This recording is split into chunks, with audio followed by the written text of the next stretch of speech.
Welcome to the Romberg-Tiburon Center for Environmental Studies. My name is Karina Nielsen, and I'm the director of the center. I'm also a marine ecologist and a member of the faculty in the Department of Biology. So I've been involved in conservation biology for a long time in the state of California.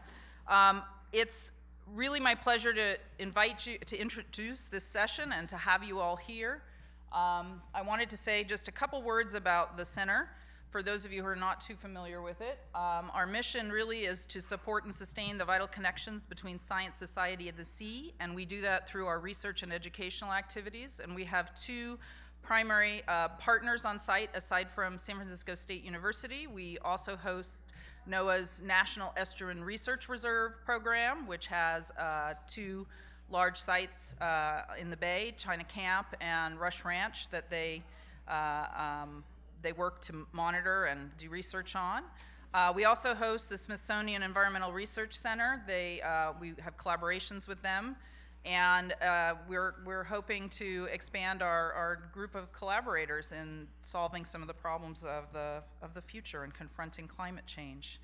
One of the things that we're trying to do and that we think is really important for the future is that science doesn't exist in a vacuum or in a silo or in the ivory tower alone anymore. We really are trying to educate our students and challenge ourselves to be a bit more interdisciplinary and transdisciplinary even in the way that we work.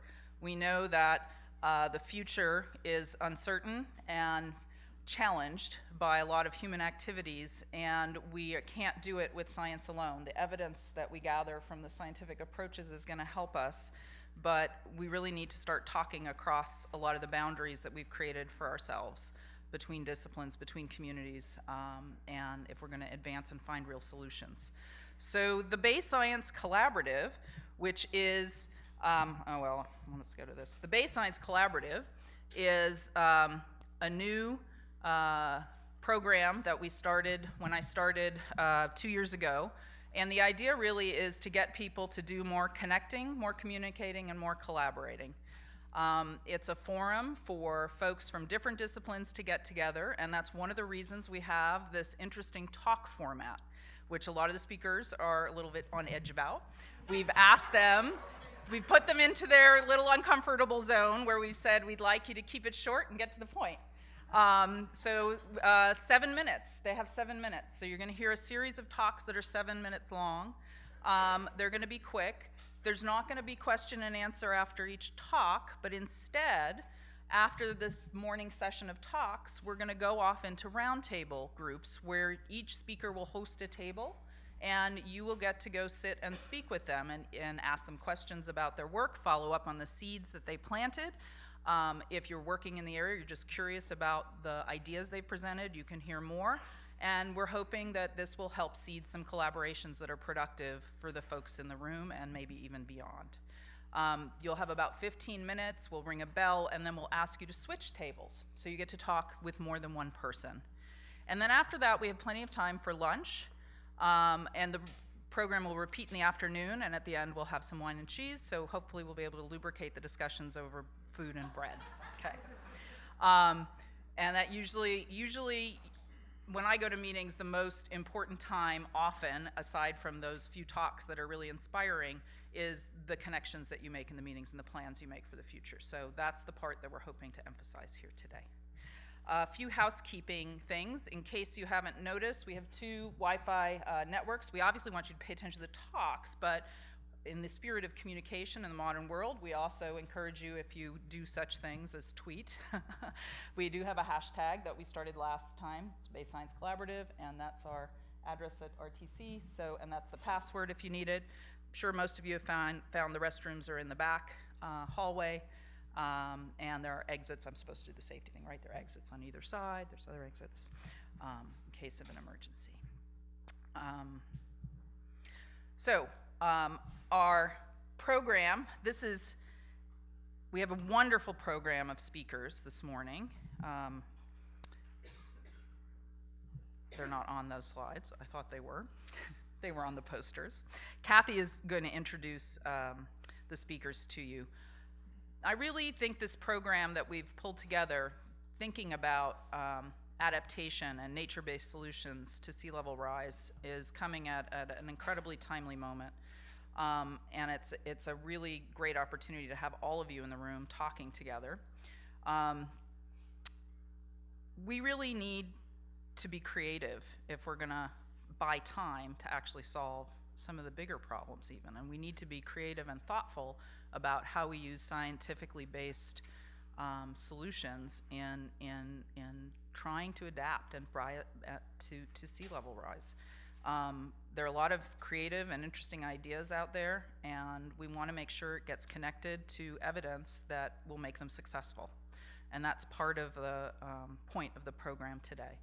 But I also want to remember, and I think a lot of us who have been working around climate change and the impacts on natural ecosystems also have a little concern about making sure that we don't lose sight that this is just adaptation buys us time.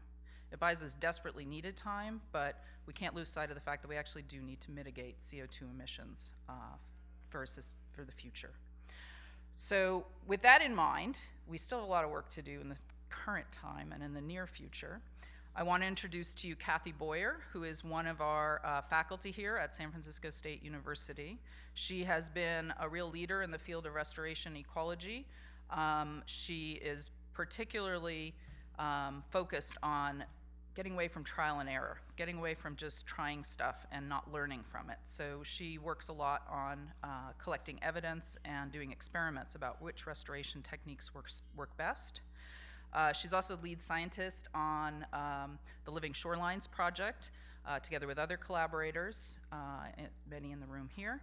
And she is the instigator of this program and was brought all these great people together, and I'm going to let her introduce the program formally. So Dr. Kathy Boyer, welcome.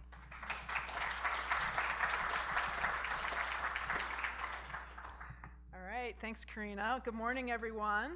So I'll just say a little bit more about the inspiration for the theme for this year's Bay Science Collaborative. It really started organically through conversations with colleagues in which we were excited about the fact that a lot of momentum was growing around what to do about sea level rise and how we can have nature-based adaptation toward it, but also feeling like there was a lack of communication among the groups that were addressing these issues. Feeling like, wouldn't it be great to get a bunch of people in the room who are coming at these issues from a lot of different directions, and get them talking and get them thinking about how to move forward in a productive way. So we chose speakers today with really diverse points of view on communication and coordination of the planning and science around sea level rise.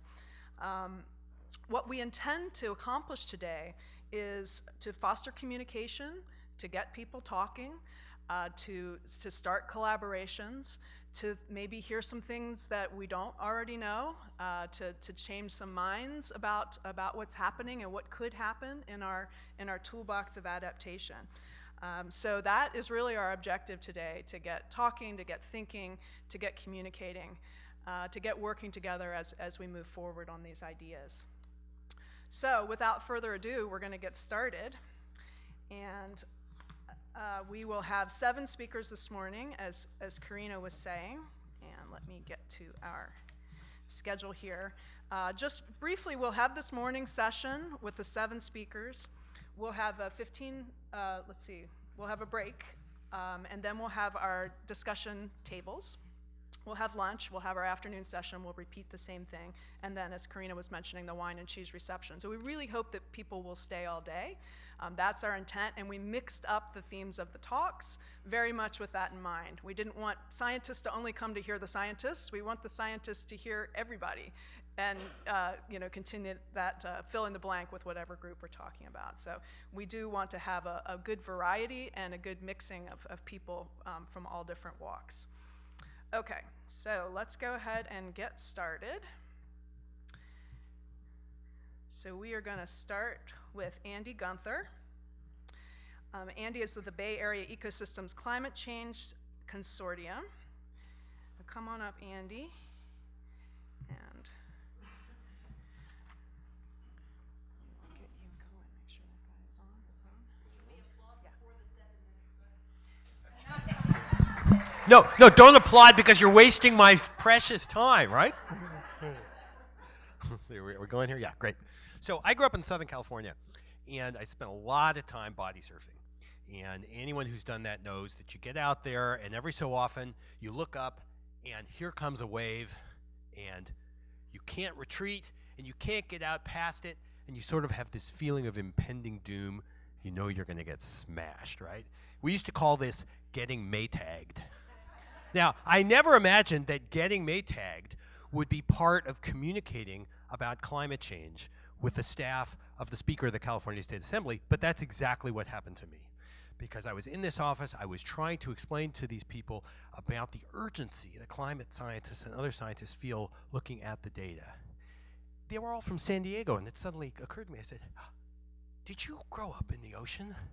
Yeah, they said, did you ever have that feeling when you were out there and you saw this wave coming? And they were like, okay, that's how scientists feel when we look at the concentration of carbon in the atmosphere, and we understand the future commitment this means both to sea level rise and to other changes. And I was able to communicate a critical fact to these people, not by what I know, but how I feel about what I know, how it makes me feel. And that was really important. To this day, I'm sure she doesn't know anything about the residence time of carbon in the atmosphere, but she understands that we're going to get Maytagged. So this dispassionate objectivity, so important for science, limits effective public communication, as does our language. We love to have words for everything, but they mean different things to the public. So you say theory, you mean scientific understanding, but members of the public can hear hunch. You say error, you mean difference from true value. They think wrong. And then we have all of our terms. Yeah, you say something like ecosystem services, and you're excited to talk about the important benefits for human beings that arise from healthy functioning ecosystems, right? But they hear, what? They don't know what you're talking about, okay? So one of the ways you can deal with this is by seeking peer review for your communications from non-scientific peers. So I wrote an op-ed that, as a member of the board of the Union Concerned Scientists, I have access to our media staff in DC. I sent this to them. It came back all slashed to pieces, and I looked at it and I realized all these technical terms were being taken out. And it was like, it was de-nerdified. I loved it. So before I sent it to a newspaper, though, I thought I should give this to some friends of mine who read the op-ed pages. So I gave it to them. They all of them emailed back the same way. They said, hey, Andy, this looks great, but it's so nerdy. So even though I thought it was de-nerdified, it still had a long way to go. Scientists also have to remember, physics does not constrain everybody in your public audience. And so you can get asked questions like this. I was kind of like the Aflac duck when this was asked me. I try and tell a story for people, and I use the history of climate science, and you don't even have to be a scientist to tell this story, right? You get to start with Fourier. He was a contemporary of Thomas Jefferson's. He marched with Napoleon in Egypt while he was also a physicist studying heat transfer. Right? You say Napoleon, you get your public audience's attention because that's not what they expect scientists to be talking about. And I go through Tyndall's work just because I love to show Tyndall's picture. I mean, he's like the epitome of the 19th century scientist, and talk about how Arrhenius's work happened 20 years before Alfred Wegener publishes the theory of continental drift, and that Arrhenius figured all this out with just a piece of paper and a pencil and long Swedish nights. So we also have to respect, acknowledge beliefs and values. Now, this is a terrain that scientists do not tread into, but you have to if you want to communicate about this. The controversy about climate change in our country is a controversy about beliefs and values. And people have been convinced that if they accept the evidence of climate science, it will require that they take actions that are inimical to their own personal values. That's ridiculous, but that's where it is. So when I talk about climate science, the first thing I tell people is, I'm not going to tell you what to believe, and I'm not going to tell you what's right or wrong. You have your own values that you use to determine what's right or wrong. What I am going to do is I'm going to tell you about the evidence that we have a big problem, and I'm going to ask that you listen to the skeptics, the real skeptics, the scientists. And I use the motto of the Royal Society, founded in 1662. This is their motto, right? So remember that passion and emotion are part of persuasive communication. okay? You need to tell people how what you know makes you feel. This will not make you less of a scientist. It will make you more of a person. So let your audience know how you feel. Scientific language can hamper communication, so make sure to seek peer review from non-scientific peers. Public audiences can be unconstrained by physics. I use the story of climate science history. And respect beliefs and values by separating them from objective evidence. And let people know that the heart of the scientific process is objective skepticism. There are not scientists on one side and skeptics on the other. Thomas Jefferson warned us, right?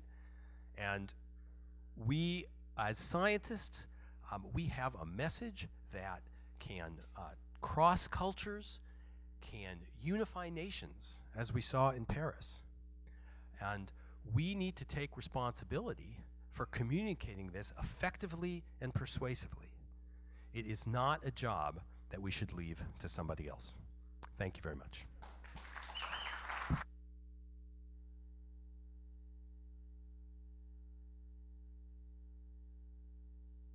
6 minutes. Good. Okay. So moving right along, this lightning speed, we have Marilyn Latta, who's with the California State Coastal Conservancy. Come around this way, Marilyn, so you don't, okay? All right, don't trip. All right, so I'm gonna start you up. Go. Great. So again, my name's Marilyn Latta. I'm a project manager with the State Coastal Conservancy, and I am really excited to be here to share a few key thoughts on linking habitats and feasibility with living shorelines approaches in San Francisco Bay. Like many urbanized estuaries, we've lost natural shorelines due to fill-in development. Beaches, wetlands, seaweed beds, oyster and eelgrass beds have all been impacted by traditional hard engineering techniques that involve dredging, fill, and placement of seawalls and other structures. This has caused substantial loss of habitat values due to various impacts, including the full severance of habitat connectivity between habitat types. And these hard shoreline methods have to be constructed and maintained at a very high cost. With climate change and sea level rise, the existing infrastructure of seawalls and levees is necessary in some locations and will need to be maintained at bigger scales. But there are also many opportunities to design for diverse types of nature-based approaches. It is possible to enhance biologically dynamic borders that increase species support and connectivity while also providing some level of shoreline protection. Climate adaptation depends on innovation with our shoreline management, but also science-based, sustainable, permittable, and cost-effective techniques. There are many terms for what ultimately is using nature to achieve both biological and physical goals on the shoreline and adapt to climate changes. Some states and project efforts have gotten really bogged down by trying to agree on terms, but many support various terminologies, including living shorelines, soft shorelines, green infrastructure, and nature-based adaptation. The picture on the top right is a typical cross-section of an East and Gulf Coast living shoreline approach, where this type of work has occurred for over 2 decades. According to the Restore America's Estuaries definition, any elements used must not interrupt the natural waterland continuum to the detriment of natural shoreline ecosystems. Maryland legislators approved the Living Shorelines Protection Act in 2008, making it state public policy to protect natural habitat and shoreline processes. Landowners actually have to demonstrate that a living shoreline approach wouldn't work before they're allowed to construct a bulkhead. There are many examples of states that have created mechanisms to make permitting pathways more efficient for these types of projects. These states have policies that specifically align with certain aspects of things like the Army Corps nationwide permits. And while they don't get a pass on state and federal permitting because of that, it helps everyone to navigate that process in a more standard way and clearer for the applicant to navigate. There's lots of other types of policy support, including the President's Climate Action Plan of 2014, which calls for improving natural defenses, protecting biodiversity, and conserving natural resources in the face of climate change. Many state efforts support soft shoreline approaches, including the Safeguarding California Plan, the Conservancy's Climate Smart Principles, and BCDC's fill and sea level rise policy reviews. In June 2016, the Corps proposed a new nationwide Permit B, which is specific to living shorelines. So it's in the design or the comment review period now, and hopefully will be in place in 2017. In the San Francisco estuary, there's been a concerted regional collaborative effort to quantify the existing status and benefits of the submerged habitats, tidal marshes, shorelines, and upland ecotones, and to develop long-term recommendations for climate adaptation approaches. Multiple national case studies are linking practitioners around the country and highlighting best-of-class examples with nature-based adaptation that's occurring now. These aren't just ideas, but pilot projects being implemented in many states. National information sharing is critical to both find synergies and also recognize variations in regional approach. There are many types of habitats that may be appropriate to include in a soft shoreline approach. In addition to tidal wetlands, we also have submerged bottom types and vegetation that have the potential to reduce wave energy, while also providing spawning and nursery habitats for juvenile fish and other wildlife.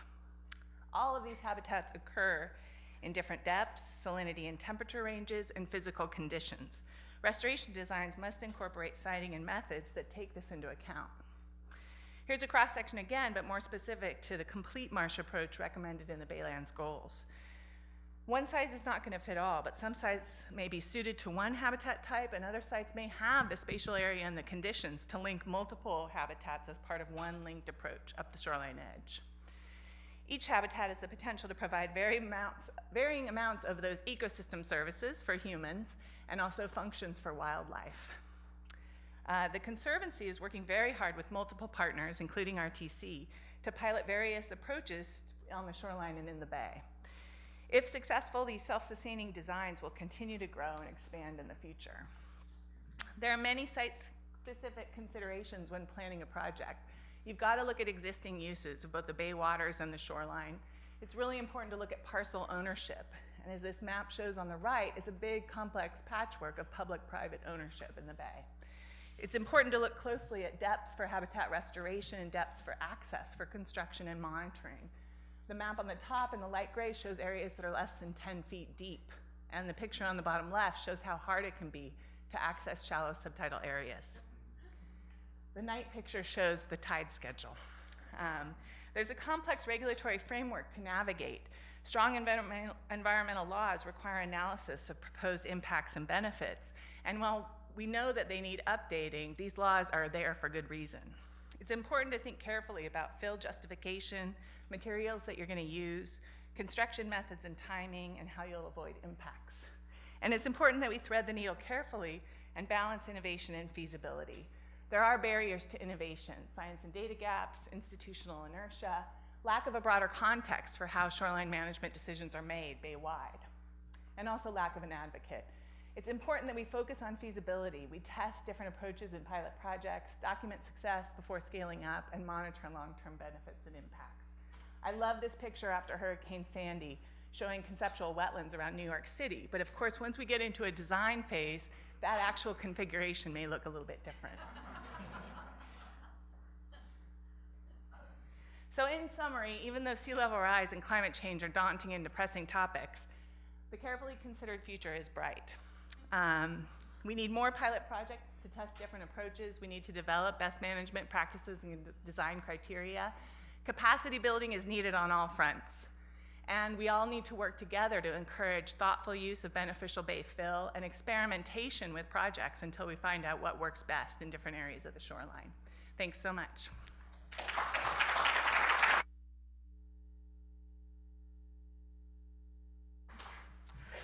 Thank you, Marilyn. So next up we have Douglas Mundo.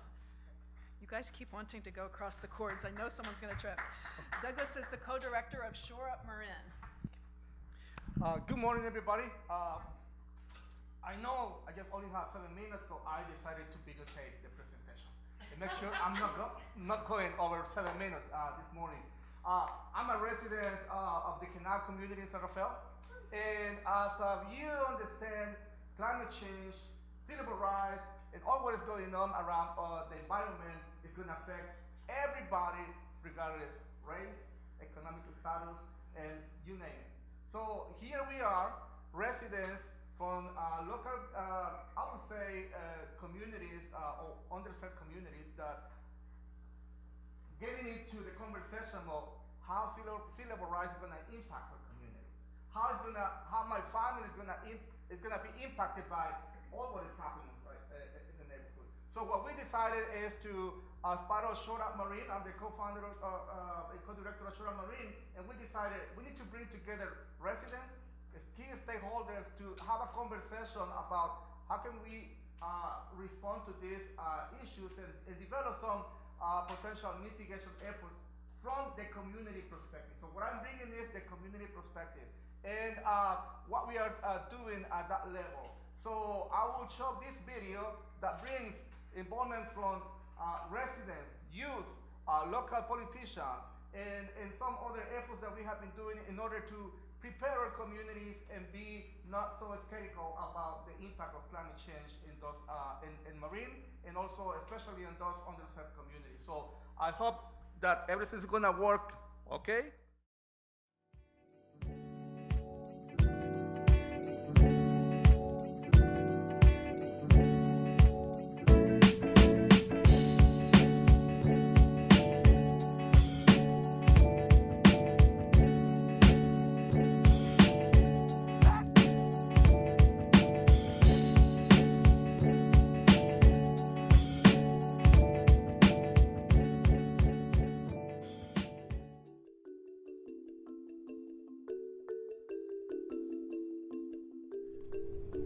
The Canal District of San Rafael is home to many new immigrants looking to build a good life along the shores of the San Francisco Bay. However, much like coastal residents all around the U.S., many in the canal are unaware of their long-term risk of flooding and sea level rise. It is susceptible to flooding. We've had some strong storms in the past where the fields out here have gotten flooded, and you know, it's sometimes a little too close for comfort for me. The area is already put at a disadvantage because it's located near the water. Many immigrants are in this neighborhood, and many low-income residents, and also very small, marginally surviving businesses, auto shops, small industry.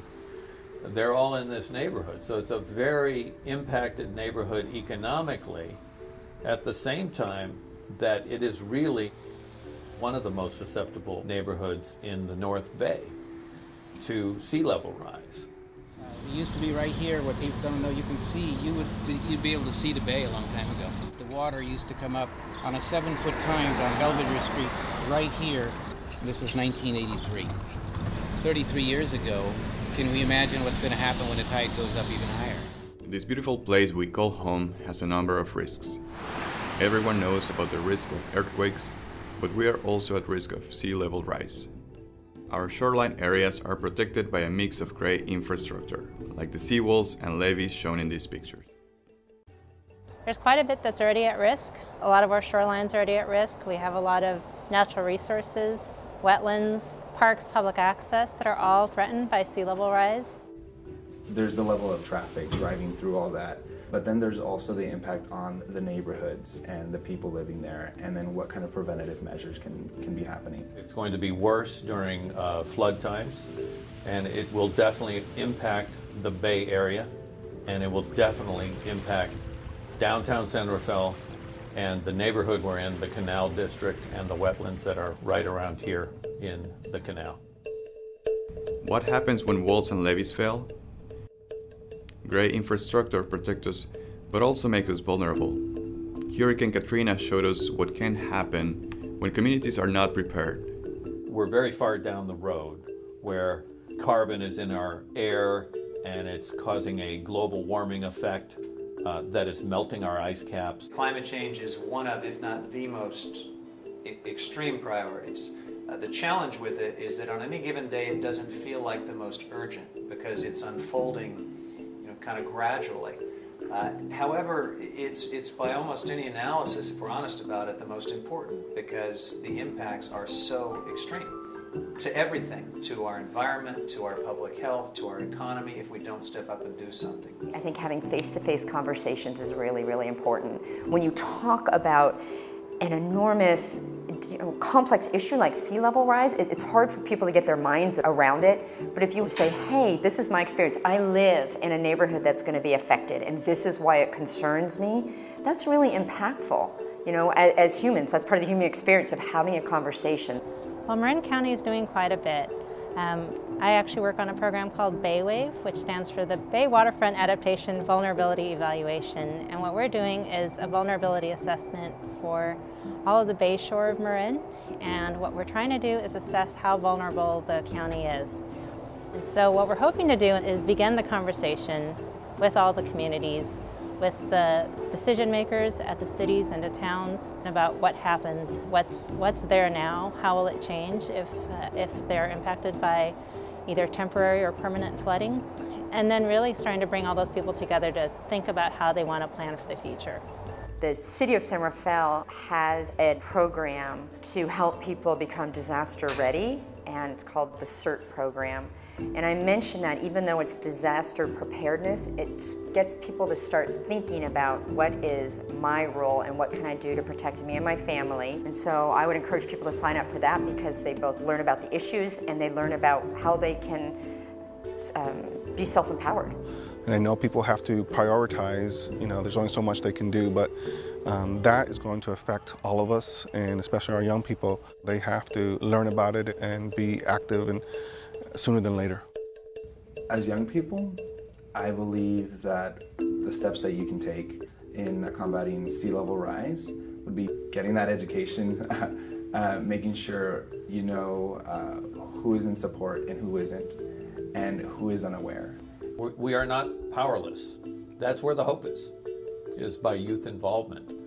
And people should be asking for a lot because we are very much at risk as a society, as a world right now because of sea level rise. When you come together and start speaking out and start organizing and start influencing votes, you have incredible power. You've got a very direct stake in this democracy and in the decisions that we make affecting your generation. And I think just sort of stepping up and seizing that is the most important thing. Low-lying areas like the canal have flooded before during big storms and even ultra-high tides. Young people will face the brunt of this problem, so we need to engage the entire community, young and old, in protecting the future for them. Talk with your families, neighbors, and elected representatives. You have a place at the decision-making table. This is it.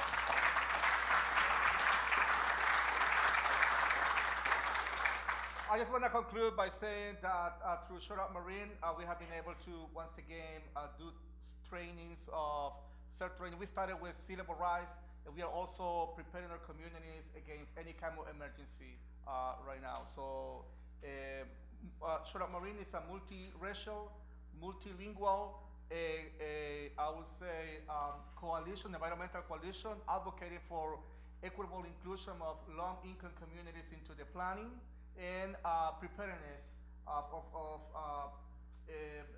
in terms of sea level rise and the climate change issues that are happening. So thank you so much for allowing me to speak today.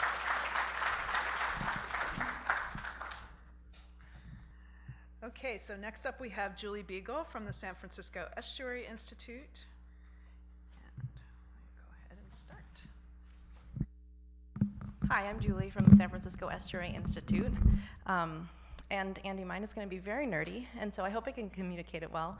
I'd like to talk about, take a moment to talk about how diverse our shoreline is and how, when we're thinking about all these adaptation strategies, how they fit into the geophysical setting of the bay. As we all know, the bay is heterogeneous and dynamic. There's lots of assets, lots at risk. And as Marilyn said before, there's no one-size-fits-all for sea level rise adaptation.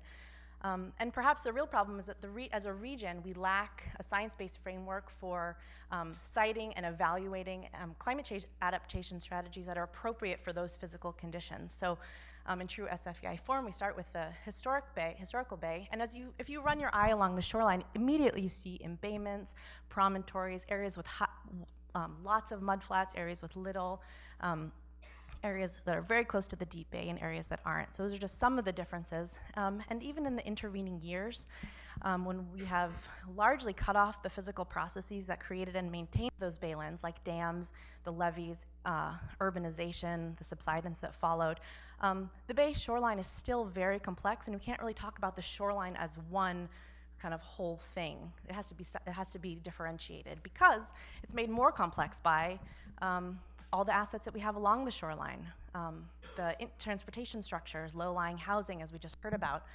and then the really diverse land uses that are behind the shoreline that will become more at risk.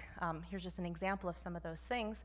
And as we know, there's a lot of adaptation strategies out there already, different types that we're really, really comfortable with, as Marilyn was saying, like riprap and flood walls. We all know how to do that. We know how to permit them. But there's a whole other series of living shorelines and nature-based adaptation strategies that are just starting to become used in the Bay and piloted.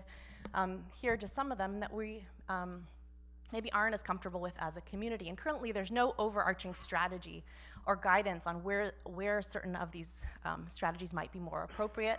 There's no regional assessment on what the impact of some of these strategies might have on the Bay in general. And as Marilyn said, a lot of these strategies aren't able to be permitted. So how do you differentiate settings within the Bay to get to some of that guidance? So we're working on a project with the regional board and many of the partners in this room, including and SPUR, to divide up the Bay into management segments with similar processes, similar wave environments, and analyze them, maybe try to get to some of that guidance for the community at large. So some of those parameters that we might need to consider to get there include just our basic geologic setting of the Bay. We live in a fault-bound bay, and on either end of the Bay we have large valleys, big flat areas. We have steep headlands with small valleys on the side, and we have alluvial fans pinching into the Bay on other sides. So just right away, our baylands track that geophysical differences. We have historically large marshes along the axis of that fault, and smaller marshes and other types of natural habitats on either side. And so that really distinguishes large areas of marsh and smaller areas of marsh, which would have different strategies that would be appropriate. The Bay is also evolving. It's not static. So we have some areas of our shoreline that are eroding really rapidly, which we need to understand, and some areas of the shoreline that are prograding really fast into the Bay, moving out. And what we decide to do in those places really depends on that setting and evolution. Waves and tides propagate around the Bay really differently. Wave heights vary tremendously around the Bay. And the way that our tidal structure works is it is very different in the North Bay and the South Bay, and we need to keep those things in mind when we're proposing different strategies in different places. The way that the tides propagate around the Bay, combined with many other things, but also the shape of our Bay that I was talking about before, leads to different areas like coves, that are more depositional environment, so something that you put there might be more likely to stay there on its own, versus areas that are more dispersive. So if you put sand, for example, it may be more likely to travel. Some areas, like I said before, have large, wide mud flats. Some are very close to deep bay, so we need to think about when we'd like to put a large marsh and it's very close to deep bay, you might want to think about that. Is that going to self-sustain over time? I'm not going to go into this because I know I don't have time.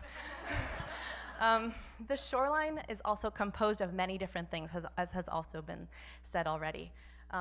A lot of our Bay is flood walls, shoreline protection structures, but it's surprising how a lot of our Bay is composed of unengineered berms. There's a lot of wetlands, so there's a lot of opportunity, but it's really stratified in different ways. And then, of course, we all know this, and we heard this earlier, sea level rise is going to impact different parts of the shoreline in really different ways. Some areas are much more at risk than others. And so thinking about all of these different parameters and many, many more that we are considering, could you try to put those on top of each other and sort of organize the Bay into self-organized units that maybe make sense? Maybe it looks something like this. Here's sort of a draft idea. Maybe there's segments of the Bay that kind of are under different stressors that are the same, that are different processes are acting on these regions in similar ways that might allow us to provide guidance of what types of strategies might be more applicable in these areas. So for example, this is a very obvious example, the San Francisco shoreline. Now we see those really nice pictures of New York, but here's an area where it's very close to deep bay, very high wave energy, very built out. We might want to think about, is a big marsh kind of horizontal levee the most important thing there?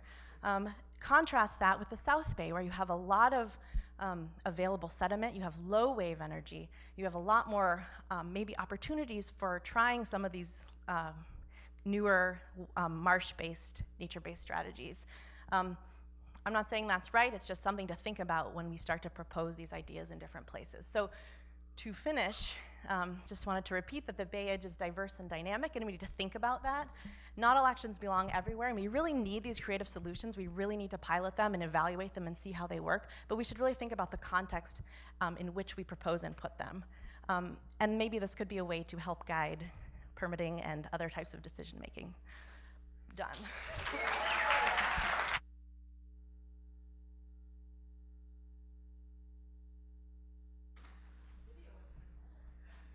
Okay, thank you, Julie. All right, so now we have Nate Kaufman from the Live Edge Adaptation Project. Thanks, Kathy. Hi, everybody. I'm an adjunct at UC Berkeley. I teach at a landscape architecture grad studio there. I also teach a summer studio at MIT, and I work with a tech startup called Owl Eyes, checking out some of these issues around the Bay. The Live Edge, you guys have probably all seen one of these before. It's the outside of this table here that is not defined by the milling of a tool or a machine. It's the sort of organism, you know. You've seen a bowl with like a bark rim around the top. That's a Live Edge. Master carpenter George Nakashima described this feature as not only a creative force, but a moral idea. And I think the idea is that the presence of the natural in the built is really reverential of deep harmony. We have a hell of an edge to ponder. It's 1,000 miles long, and it's varied, as you can see. You guys know the drill, right? We laid low mountains for gold while building dams and just abjectly filling the bay. And this is a macro watershed. Each of those little red dots is a dam stopping sediment and impounding water that would otherwise be flowing down and out through the bay. As Julie will tell you, we've also decimated our baylands, and the era of sort of grandiose civil works projects like the Reaver Plan, looking to build these gigantic earthen causeways, is over. So these gals came along, they saved the bay. Bay Plan essentially, the Bay Plan essentially did also, however, freeze our shoreline in many places in a very unhealthy and completely unnatural state that we've left around and treated to some extent as sacred. We deal with the tension between land and water in some pretty interesting and sometimes hilarious ways. Levees, dikes, revetments, seawalls, and those get breached. That's Jones Tract. That's in the delta. I'm sorry, it costs about $90 million. Of course, Katrina and the Tohoku disaster, which was a seismic event. Nature does it very differently, whether it's mangroves, barrier islands, coral reefs. These are organisms and landscapes and ecosystems that don't exist to valiantly throw themselves out in front of the destructive wave energy. They are born there, they evolve there, they live there for a reason. And here it was the Baylands. It was this huge swath of land from the furthest out mudflats to the highest wet meadows, and we've lost a lot of them. And the writing is now surely on the wall. I couldn't resist this picture of a hot koala here getting hosed off. We know the water's coming up, and we know we're actually going to lose the Baylands. Most of them, if not all of them, by the end of the century, because they have nowhere to go and they can't migrate. You don't have to be an environmentalist to care about this. This is hitting our infrastructure hard. 300,000 people a day drive across this bridge. That's the landing of the Bay Bridge in the East Bay. That's inches, that's not feet. Silted in tide gates at Oraloma. And once again, these sort of monofunctional infrastructures are a thing of the past. Our energy transport, water, and waste systems are all threaded into the flat, low bayshore for a very good reason at the time when we assumed that it was static. It's not, and it's changing. We're also going to add a couple million people, putting more stresses on that. And for my graduate thesis, I was examining what we've done in the Bay that has created shore forms that have actually helped the establishment and evolution of marsh plains, sometimes without even meaning to. And it's possible to do that, to build these places that build those landscapes. In the process of sort of researching for LEAP, I've decided that our dredge regimen is wasteful. That's how much material we dumped in the bay last year, in the ocean, I'm sorry, dredged out of the bay last year, according to BCDC. And this is a project down at Oraloma that took 6 months to build and over 4 years to permit. That's a problem. The horizontal levee in itself is basically just a very long, low, sloping apron of land intended to keep back salt water. And if we examine sort of the different flows of water and the way they interact with it up here, we see that it's all involved, right? So we've got a groundwater table that's also coming up, a rising saline halo growing around the bay You've got stormwater that's going to be impeded by any structure you put down there. You've got wastewater flowing in pipes out of your toilets. We've got runoff coming down and meeting the back of the levee also. And we've got then, theoretically, this polished wastewater running to the top of the levee and flowing down the face of it to irrigate it and stabilize it. I did this drawing for my hero, John Bourgeois, about Eden Landing, using those same applications down there. Here's a sort of a more regional approach at the Ora Loma sort of regional setting, thinking about this. But we don't have places all around the whole perimeter of the bay where we have extant tidal marshes or huge areas that we can just convert or restore. So what do you do there? That's what LEAP is really all about. It's about building landscapes that aren't there now and weren't there before, because the landscapes that are there now weren't there before either. And how you bridge the ecologic, cultural, and economic utility to explore deeper values and connections about what our society can and will be in the future on a diagrammatic level, presenting essentially ancillary bands of protection on a more sort of pictorial level, what that looks like, and then contemplating, this is what Julie would have called Region 12, which is the best part of the Bay Area. In the East Bay here, all of this artificial sort of scaffold, which is all fill, becomes the armature for building inside, building these landscapes, using sandbars, shoals, reefs, beaches, to establish sort of this network of public open space and profoundly ecologically rich spaces. I promised Kathy I wasn't going to burn this, but I was going to try to tear it in half, and then I went to grab it and I realized it was wire bound. So anyway, use your imagination. The bottom line is that this is not a document that is up to the task of addressing this. So I have a question. What about a Bay Plan for the 21st century? It's already a sixth of the way over at this point, after all. Because this is your menu of options. If you imagine that our society is going to retreat and realign because it's the right thing to do, you have a rich imagination indeed. We also know that we're not armoring and building up because you can't even permit that anymore. So what about filling the bay with baylands? And I respect the liability.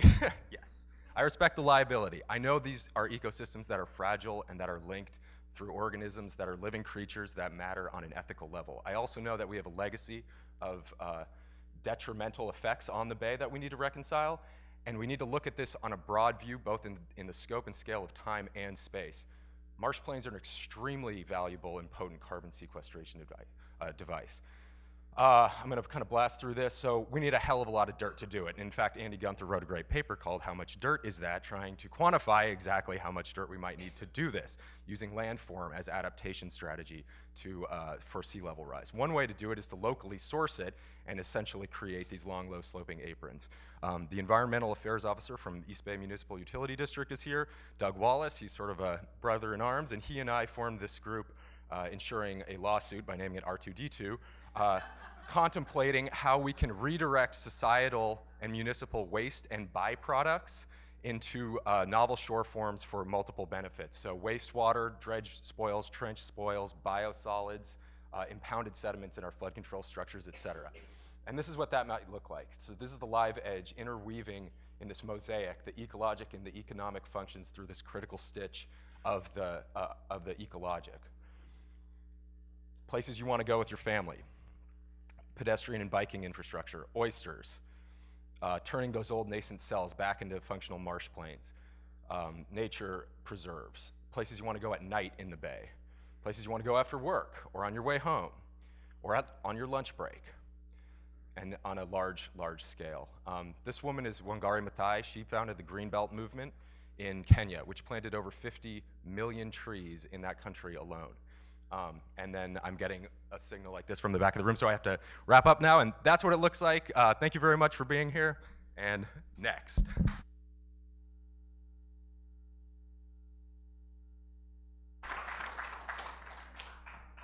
Thank you, Nate. All right, so next up we have Evan Borgness, now Sloan, right? Yes. The California State Coastal Conservancy. All right, so I'm starting. I can start it. Just that, right? Just that? Yep. And this is my clicker, or my pointer? Got it. All right, as Kathy mentioned, I'm Evan Sloan. I'm a project manager with the State Coastal Conservancy, and I'm also staff to the Southern California Wetlands Recovery Project. And today I'm going to be discussing a wetland restoration objective goal-setting project for the whole Southern California coast, as well as highlight an adaptation strategy funded by the Coastal Conservancy. So as we've heard today, we know that wetlands are threatened by sea level rise, and that managers need many tools at various spatial and temporal scales in order to protect those wetlands. There are some key strategies out there, like restoring estuarine upland transition zones, whether those are artificial or natural, reconnecting wetlands to their tides and watersheds via dam and levee removal, removing or setting back infrastructure and replacing that with some living shorelines, and in the South Coast, managing bar-built estuary mouths to function more naturally. And while there are a suite of strategies, managers are still left wondering, where do I do these? When do I use them? How do I do it? And how much is it going to cost? And in order to figure out this complex problem, we need to work together. The Wetlands Recovery Project is a collaborative group working with over 150 state and federal agencies, scientists, and stakeholders to develop regional measurable wetland restoration objectives. This project, called the Regional Strategy, is very unique compared to other goal-setting projects, as it's based on specific scientific analyses and sea level rise modeling for the whole coast. So how are we doing this? You might be surprised to learn that there are over 100 estuaries in Southern California.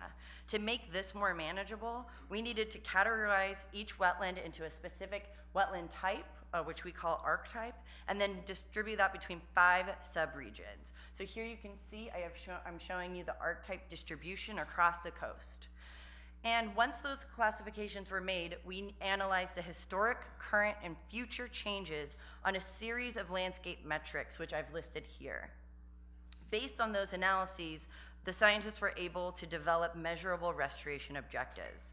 And I want to demonstrate the science that's really gone into this process, so I will do a step-by-step methods for the total area of wetland objective that we're currently creating. And this in many ways might be one of the most important objectives because it shows the regional need for restoration across the entire coast. So in order to develop this, we first agreed to a set of criteria to determine which land uses would be considered developed versus undeveloped. So in this example at Los Penasquitos Lagoon, the state beach parking lots and the upland open space were included in that undeveloped land footprint and thus available for potential restoration. Then the San Francisco Estuary Institute, which serves on our science panel, developed a GIS elevation capital model, identifying areas that are not currently wetland within that footprint, but are at the right elevations to support wetlands. And then they went beyond that and added 0.6 meters of sea level rise to determine which areas could potentially be available for future restoration. However, this model does not take into account the physical processes necessary to actually make those flooded areas wetland. So to get at that, the acreages from that elevation capital model were run through a new model created by the Southern California Coastal Water Research Project and UCLA. This model considers drivers such as vertical land motion, accretion, and mouth dynamics, which are so important for SoCal's dynamic systems, many of which are bar-built estuaries. The results from this model then gave us that total area restoration objective. And this number is draft, but what we have is a total acreage of 8,300 hectares of tidal marsh. And this would provide an ecological lift of 4,100 hectares, and even would go beyond the historical acreages of 7,500 hectares. But it's important to remember that the current area that's out there would still require some enhancement and restoration in order to be resilient to sea level rise. And so this project is really getting at this point, the when and the when, or the where and the when, but for the how and how much, we need demonstration pilot projects with robust monitoring programs to test the efficacy of these strategies. And that's where the State Coastal Conservancy has come in. We are funding a series of different adaptation strategies that I'd love to talk about, but today I'm just going to be focusing on the Seal Beach Sediment Augmentation Project. So that project's in the Seal Beach National Wildlife Refuge, which is rapidly subsiding due to a long history of oil and water extraction in the region. This 600-acre salt marsh is now experiencing sea level rise rates 3 times higher than any other tidal wetland in the region. This has forced the U.S. Fish and Wildlife Service to really think outside the box and to develop some radical management strategies to save this wetland, such as sediment augmentation. Sediment augmentation is placing clean dredge material over an existing marsh. So starting in December 2015 and ending in April of this year, we placed 10 inches of clean dredge material over 8 acres of low elevation salt marsh in the Seal Beach Refuge.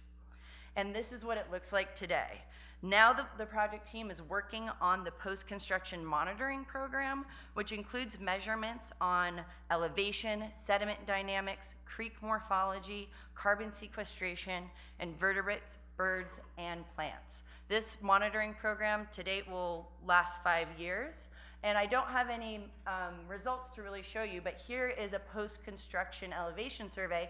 You can see that we have a buffer around our project area, and this rectangular is some test plots actually looking at thicknesses larger than 10 inches, which some people think is kind of nuts. But and then we do have some lessons learned after just the initial construction.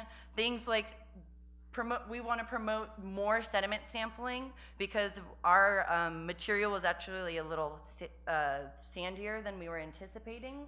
Also doing better estimations of sediment volume needed using LIDAR and experiments on compaction. We also really underestimated how much material this was going to require. And you need to be very strategic in your site location. We were in the sense that we had really great access for the floating pipe and for the construction, but then our site was also adjacent to many large channels. Thank you.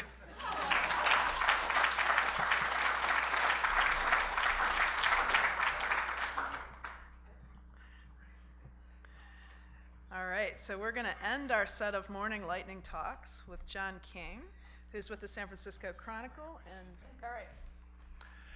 Hi, I'm the John. Okay, I've got to orient myself super quick.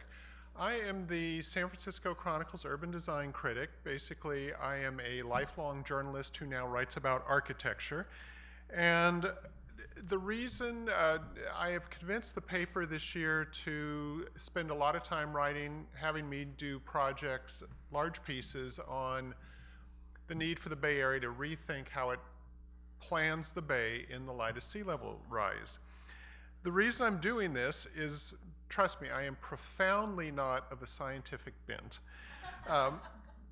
I've taken on these pieces because it is so important. The topic is so important to the future of this region. There is a very genuine urgency, and the whole notion of a rising bay cannot be overstated as a paradigm shift in how the Bay region thinks about itself. So far, I have done 3 large pieces on the Bay Area's need to plan more assertively. I've got at least 2 more on the way. And in each of them, I am using as my base projection ahead the 2012 report by the National Research Council done for the state that projects 38 inches of sea level rise through 2100 is the most likely scenario. 66 inches is the outer limit. Now, inevitably, each piece brings a few emails, mostly from out-of-state people quoting the website What's Up With That, telling me this is all bogus and a crock. But I also inevitably get several emails that are like this, kind of, and I can't match the condescending tone of the writer.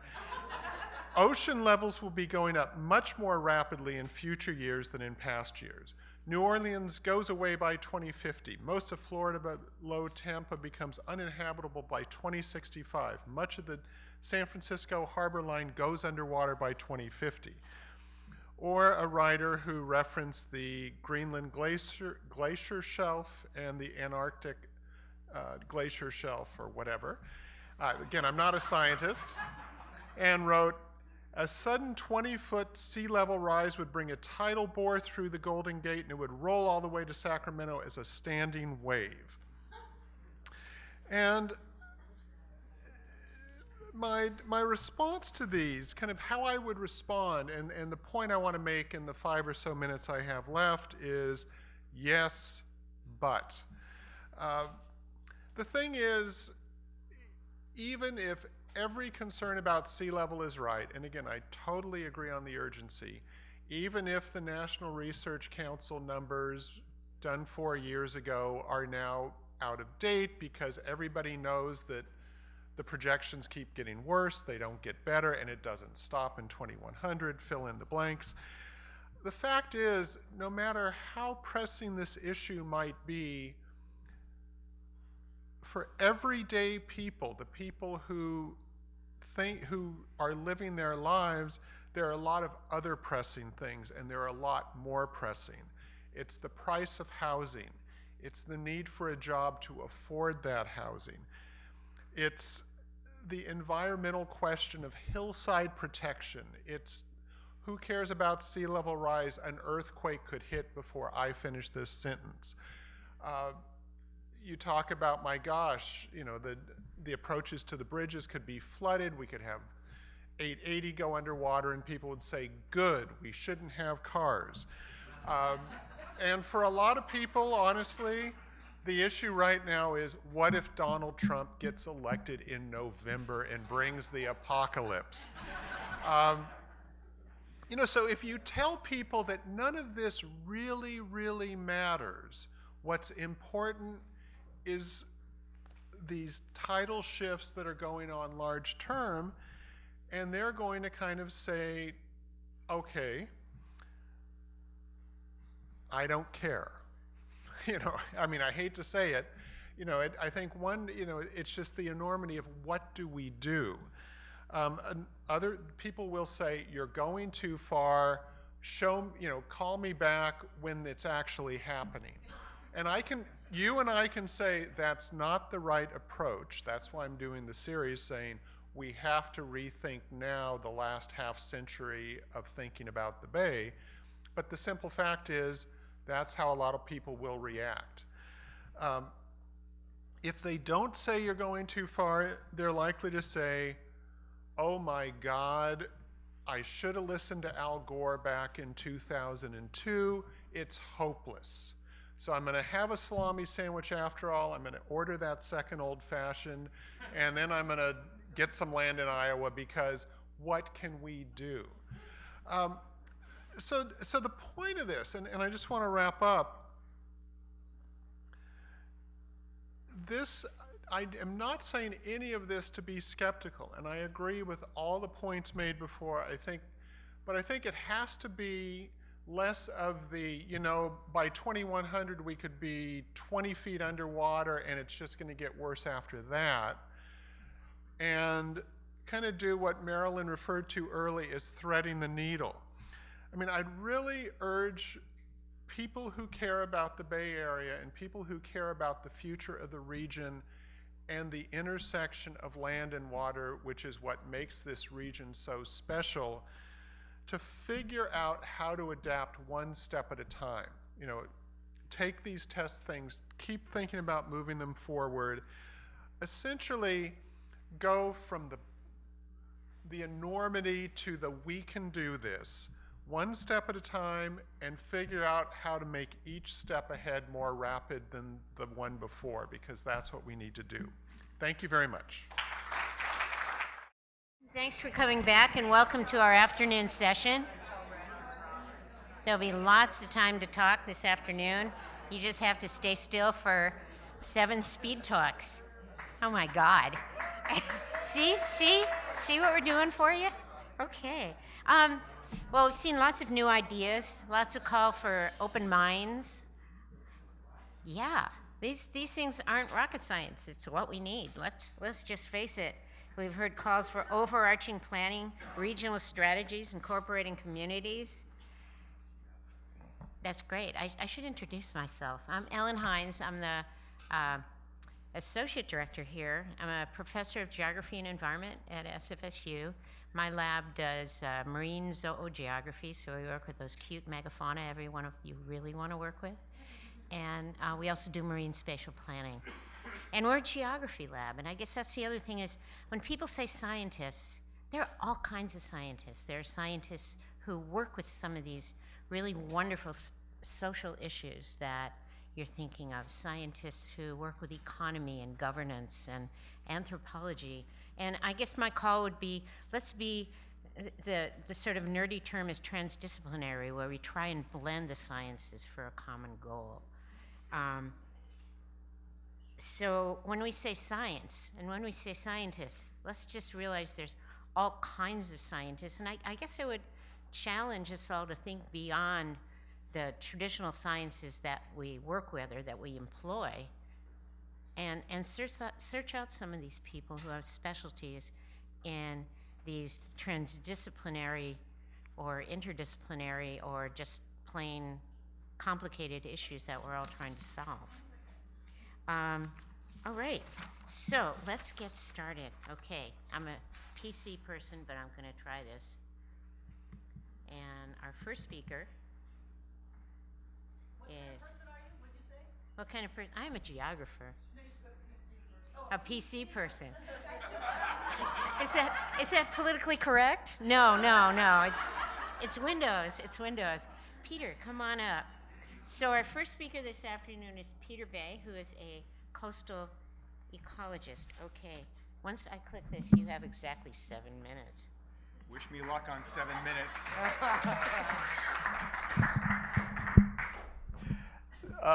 I'm glad I'm following Julie Beagle because the focus of my talk is also how adaptation projects fit their environment and how many of the outcomes of both restoration projects and adaptation projects are really dictated by the environmental settings they occupy. The first example I'm going to give is the transition. Crissy Field, which was a tidal marsh restoration project. I think this is kind of a paradigm of restoration in a sea level rise context. It was originally designed as a tidal marsh restoration project, and it probably would have worked very well in San Francisco Bay, but because of a mismatch of its environmental setting, its design, it ended up being a permanent semi-tidal lagoon that was perennially choked by longshore drift because it was exposed to Pacific swell. So the natural-based solution is really a match between the environment and the design, not the design itself. Another approach to matching design to restoration design is to start with the landscape first and then hierarchically move down to the project site. San Francisco Estuary Institute is trying to do this and doing a fairly good job to start, integrating watershed hydrology, physical geography, and coastal geomorphology, and then embedding project designs in it. The more traditional approach is extending sea level rise adaptation from traditional land use planning, where design comes first and the environment is more of a blank canvas to put good ideas in and then get consensus and buy-in. So to introduce some of the concepts for some of the examples I'm going to reduce environmental setting to pretty much one axis and one variable. Wave energy distribution across this cartoon bayland. Wave energy across the bay hits that break-in slope at the outer marsh edge, the bay edge. That's where wave energy is concentrated. Wave energy dissipates across the marsh platform, so the back of the marsh is the low energy end, and the front of the marsh is the business end. There are two kinds of responses marshes take at that end, where you concentrate wave energy, erosional scarps, which is usually a positive feedback that retreats. That's one response. A change in sediment type to coarse sediment, a different dynamic. These are marsh fringing barrier beaches. They can buffer erosion. In a restoration context for sea level rise adaptation, people hear barrier beaches as a solution. They may be thinking of barrier islands, which is a different beast. Barrier islands exist on large sand shelves that are offshore, detached from the mainland, way back from where marshes are, and they're a tenth of a kilometer to a kilometer wide. Very high wave energy. Bay beaches, in contrast, are little fringes of sand that are pasted by storm waves along that erosional scarp edge. And they basically roll over the top of the marsh, but they're perched on the marsh. They're not separate from it. This is West Berkeley. This is Fleming Point. So it's a different creature. Well, some people have used barrier islands restoration recently, 2010, after the BP oil spill. They tried to rebuild about 80 miles of them, but not in a setting in which they originally occurred, because that setting had changed. $360 million went to this heroic effort very rapidly with minimal scientific review. What could go wrong? What happened was, again, the sand is still in the system. It wasn't totally wasted, but the landform that was intended to form that sheltering barrier disappeared. 5 years, 5 storms, pretty even. So the problem was that they didn't build a stable proportion. They didn't build it to the scale of the environment that currently existed. That mismatch of design and scale and process caused a very different outcome than what they proposed. So here's a cartoon version of 2 contrasting approaches to say just that one shoreline response to barriers. These are marsh fringing beaches along the existing Emerville Crescent marshes. These are, again, pasted right on in their natural scale and position. That's one outcome. Imagine putting a large barrier spit out towards the mouth of the bay as opposed to the head of the bay, which is the natural position. Well, imagine that Crissy Field example where the unexpected outcome occurred. The typical response you'd expect for oversized, out of scale, and out of place coastal landforms would be very much like Crissy Field. You get net longshore drift, bypassing of a groin. This happens all over the world, and formation of an ebb tidal delta and a flood tidal delta that would choke the lagoon and create a different ecosystem, a muted tidal one. Now, going back to the back of the energy gradient, waves filtered out by a large prograded marsh, China Camp. This is the terrestrial transition zone that was the model for the Oroloma horizontal levee. So imagine this is sort of a natural horizontal levee. Where in that profile, where in the environmental setting does that fix? This is the concept. Now, people, design focused, traditional, focus on what you build, the levee, the seepage terrace. That's the clever part. That's what's going to solve sea level rise problems. But no, the design was to embed this in a particular part of the landscape. It does not belong just anywhere because it looks good or, is eligible for funding. It really interacts with that platform. If you put it out of place, you get a different result. What could go wrong if you put it in the wrong place? Imagine you put this against a steep shoreline gradient where wave energy is now concentrating at its edge. You could get progressive retreat like most marsh scarps. You usually get notches or scour points when you expose things to waves. What happens to something that subsurface seeps? Wastewater finds a notch, it becomes a surface seep. Surface discharge of treated wastewater to San Francisco Bay. Not a great idea. Not what you got. Not what you bought. So here are 2 contrasting coastal compartments. This is where actually people have thought about putting horizontal levees. This is India Basin, San Francisco. Very steep near-shore subtidal zone. Strong wave energy, missed it. I'm going to contrast it with contrast it with 5. I'm going to contrast it with Newark. I'll just go back. Ignore the slide. Newark, wide marsh platform, both historical and current. That's a place where you have wastewater and urban edge. That's the setting. So the point is, it's not the design that makes restoration projects or sea level rise adaptations work. It is not what makes them natural. It's the fit between that environment and the design. And I think that's where we really need to back up a little bit before we reach too quickly for design solutions. We need to put the environment first, not treat it as a blank slate, and then work our way down to appropriate design solutions, which is pretty much what Julie was saying. I just said it more incomprehensibly.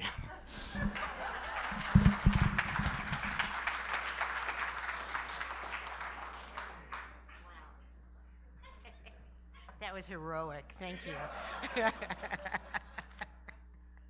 Awesome. Okay. Moving right along. So I'll come back up after your slides are done, and we're going to have a short video. So I would now like to introduce, okay, I'll be ready to zoom out of here, Ariel Rubiso Okamoto, a writer and editor. Come on.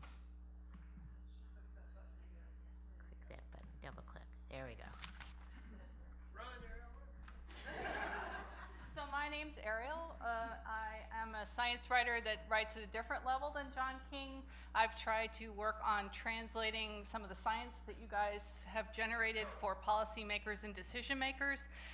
It's a little bit of a different niche for me. So when I was invited to this great collaborative idea, I said to myself, what can I talk about? I'm a writer. It's really boring to put words on the screen. And I thought, I have been so inspired by the Olympics recently and some pieces that were done in the New York Times, which many of you may have seen, about the athletes and how and why and the science of why they are so good at what they do. And I thought we need to do these kinds of things for our really hard to explain sea level rise adaptation topics. We need things like this for transition zones and natural infrastructure and connectivity and all the things that we can't explain to the policymakers or, you know, and that they want to see in a minute. So I thought, well, why don't we create something that we can share all amongst ourselves for those moments when you just can't, when you're tongue-tied and you can't explain it. So I decided, oh, it's not going and it's kind of weird. So I decided to use the Simone Biles Spine Line little thing that the New York Times produced, which what I liked about it was it's kind of like a supercharged hybrid PowerPoint. It has things that you click and you move from pages, and it has type, and it has facts, and it has voices and animation. And I thought, that's what excites me about this kind of multimedia medium as a challenge for us to communicate what we need to do. So here, the first element of the piece, as I analyzed it, I kind of went through it and analyzed maybe 8 things about it. The first thing is the what is it, the nut, what are we talking about? For Simone, obviously, it's that she's the greatest gymnast in the world and that she has this signature move, which is a double layout with a half twist, and that's all you find out about it, right? So for us, I said, okay, what do we know? Let's take transition zones. What do we know about the transition zones? What's the definition that's out there right now? Well, the transition zone is defined as the area of existing and predicted future interactions among tidal and terrestrial and fluvial processes that result in mosaics of habitat types and assemblages. So, you know, this is what I have to work with compared to the double layout. So if we deconstruct it a little bit and let me have like a slightly nerdy writer moment, you know, I would look at that and I'd say, okay, what are the most important critical words that I haven't read? It's interactions, it's adjoining habitats, and I'd also, you know, what are the secondary words, and also what are the snooze terms? Like, you can't say fluvial in polite company. But, you know, and then you also think about, okay, what does transition zone make me think of? You know, it made me think of things like when I went into transition and labor. I mean, or, you know, the area on Everest where you run out of oxygen or something. You know, I mean, one of the tools of communication is to try to think of different ways to explain something. So, you know, the way that I ended up doing it in Bay Nature Magazine, thank you for the opportunity, was, you know, when I went out to Bear Island with Howard Shellhammer, and we started talking about the transition zone for salt marsh habitat mouse, you know, salt marsh habitat mouse, salt marsh harvest mouse. And I said, so where is this transition zone that you guys are all arguing about all the time, and you want me to call it migration space, but it's not really migration space, it's really, anyway, there are all these scientific terms. And he said, well, it's really right here on the side of this levee, and it's this big, and I'm 6 feet tall. And that's as much as we have in this little teeny habitat here on Bear Island. So that was kind of the way I started the article. That was the way that I invited people into talking about this complicated science concept. And this is just the transition zone for the human population right next door to Bear Island in Foster City. So then there's this other element of the gymnastics piece. It's the hook, the tease. Obviously for Simone, it's like, well, my guy friends can't do it. I can do it, but they can't. For us, I try to talk about like the squeeze. I think it's kind of a fun term. You know, the fact that we've built all this infrastructure around the bay, and we've also have these beautiful trails and shorelines, and but they're getting squeezed out by the oncoming sea level. So, you know, you try to talk about the fact that there just isn't any room to move anymore, and in terms like that. So that was another element of me trying to match the nut hook. Of course, the pieces from the New York Times and the Olympics had great graphics that none of us could ever afford. But, you know, she had these wonderful, it started with the basic metric, you know, what is the one thing we're measuring? For her, it's that she can jump twice her height. For us, it's like, how high can the water go before this guy drowns, or, how far inland can this little mouse run before he drowns, and how much land do we have for that to happen for the next 20 years, or at least that would be the metric we might use if we were talking about the transition zone. So Simone's piece has incredible graphics. I do have a link to it in my abstract. You should watch it. It's really fun. It has, all this stuff and this analysis of how fast she's running. And I'm like, well, why can't we do this for our science? Usually what we end up with is some charts like this, right? And, I have, today seen some amazing attempts to animate the subject again, and it inspires me again.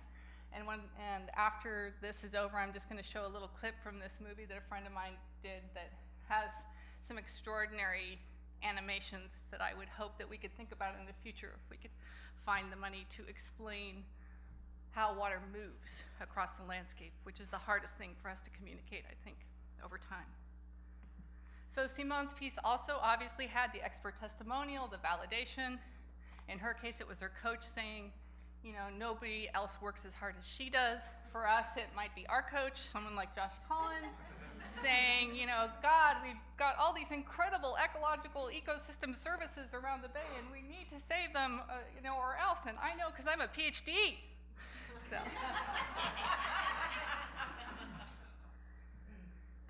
Need the validation. You need the fact checking too. Another nearly final element of Simone's piece is like the cool detail. So when you're communicating science, you can usually zoom in on one or two things before they lose their concentration. And in her case, there was a kind of a simple thing about the width of the beam being 4 inches that she was doing all these incredible things on. For us, we have things like this, which are really complicated about the width of our transition zone. And of course, wouldn't it be nice if we could start thinking about more simplistic ways to organize it? Oh, I'm almost done. So, and always in every piece, there's the why we should care. Because of, Simone's is obviously, she's the only one that can do these things. For us, it's that there's a lot of people in the path of the water and they have no place to go, and they will be at risk. And there's obviously many places where there are no transition zones. So finally, what I'm trying to do is create a whole series of these fun little gymnastics kinds of things about our favorite topics.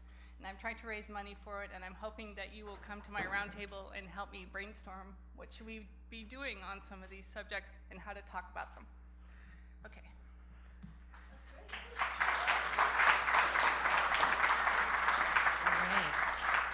So do you want to nix the movie or do the movie? Let's do the movie. Do it.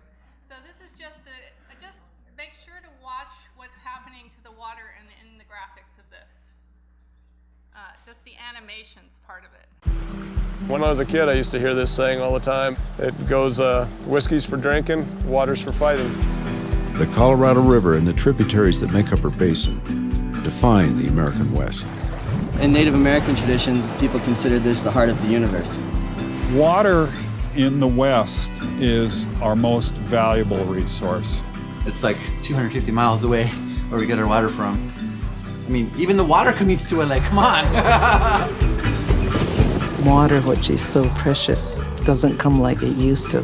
This whole notion of the American dream, there really isn't water conservation or any type of environmental anything. All right, I'd like now to introduce Sheila Zabin from the Smithsonian Environmental Research Center and UC Davis. Here, let's trade places and I will press this.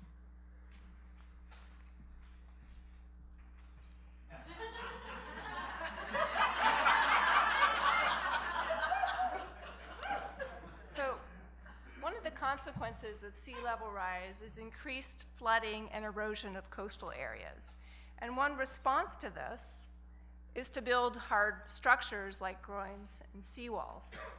Now, while these structures may provide us with some measure of protection, they also come with a whole host of ecological problems. For example, seawalls can disrupt important ecological processes that depend on connectivity between land and sea. In the example that I'm showing here of a seagrass bed, high tides and waves take dead seagrass to a sandy beach where it provides habitat and food for a number of organisms. The ability to remove those dead seagrass allows for a healthy bed in which seagrass and associated organisms can do well. If you place a seawall in the middle of this and the wrack can't get to the shore, it remains floating above the seagrass bed, creating shade, which is bad for the seagrass, and eventually resulting in low oxygen, maybe anoxic conditions as the organic matter breaks down, and that affects the organisms living in the seagrass. In addition, these hardened structures interfere with the ability of species to adapt to climate change. For example, these marsh plants are not going to be able to migrate shoreward to keep pace with sea level rise. Additionally, seawalls fundamentally change both the scope and the nature of the intertidal zone. In this cartoon here, in an undisturbed shoreline, you can see that the intertidal zone is quite broad. It's also mostly horizontal with some slight slope to it, and it covers a number of different substrate types. When you add a seawall, you greatly reduce the intertidal zone, and you change it to a completely vertical environment, as well as one that is purely hard substrate. Let's see. In addition, the materials and the structure of seawalls is quite different from that of a natural rocky shore. And it turns out that only a small substrate of native intertidal organisms can make use of this novel substrate. In contrast, many non-native species, which tend to be weedy organisms that are habitat generalists, can exploit these unusual types of substrates. And so by the proliferation of hardened shorelines, we actually end up promoting, in many cases, non-native species while decreasing the opportunities for native species to thrive. So what I want to talk about today are structures that are multi-purpose structures that can protect human societies as well as native species and habitats. There's a growing body of literature from around the world that suggests that surface complexity in seawalls is incredibly important for promoting the diversity of organisms that can live on them. Even very subtle differences, say between a seawall that is composed of blocks that don't have mortar versus do have mortar between them, or the presence of pits and grooves, small differences in the structure can really make a difference in terms of which organisms can live there and how many there are. In one of my favorite research experiments, some tide pools were added to a seawall, and that brought an entirely different set of species to be able to live there. So some of these ideas have been put into practice in many of them around the metropolitan Sydney area in Australia, and I'm just going to show you some quick examples of some of these. These are the cartoons here. Oops. So cartoons here on the left, and then the actual seawalls. So here's a seawall, a new one that was constructed with tide pools incorporated into it, which allows species to live that otherwise wouldn't be able to use that space. Some of the seawall faces came out to make some complex structure. Below, they modified an existing seawall by adding a boulder field to it. This increases the length of the intertidal zone and adds substrate complexity. Here's a couple more of what I think are beautiful examples of ways to do a hard shoreline and create many different types of habitats within that. Another example where you have some hardened shoreline, but you've got a depressed area in here where marsh plants can exist in a small band. And I think you can see the variety of habitats is also really aesthetically pleasing. So what about going one step further and combining shoreline protection with restoration of native species? So those of us in the Smithsonian lab here in Tiburon are part of an experiment that's happening with global partners looking at the effects of substrate complexity on communities that can live on seawalls. And so we're all using the same set of tiles, which vary from flat surfaces to somewhat ridged to deeply ridged surfaces. And in a number of locations around the world, the partners are adding native bivalves of restoration interest to these surfaces. Now, we just deployed our test substrates in July. We have one site here at the Romberg-Tiburon Center on the seawall right out there, and another site at San Francisco Marina. And I was really happy to go back a day later and see that there were mobile species already making use of these plates, and particularly enjoying the grooves, crabs and snails. And it really got me thinking about their functions as grazers and bioturbators, and how that might affect what ends up, the sessile organisms that end up settling there. So very quickly, should we build a wall? It's not quite that simple. There's a few other ideas that we might add to that. First of all, is a soft approach appropriate? Marilyn talked earlier today about living shorelines. That may be appropriate in some cases. But if not, think about building structural complexity into new seawalls to preserve the intertidal zone, perhaps add vegetation landward and seaward, and think about seeding with species for restoration. Thank you.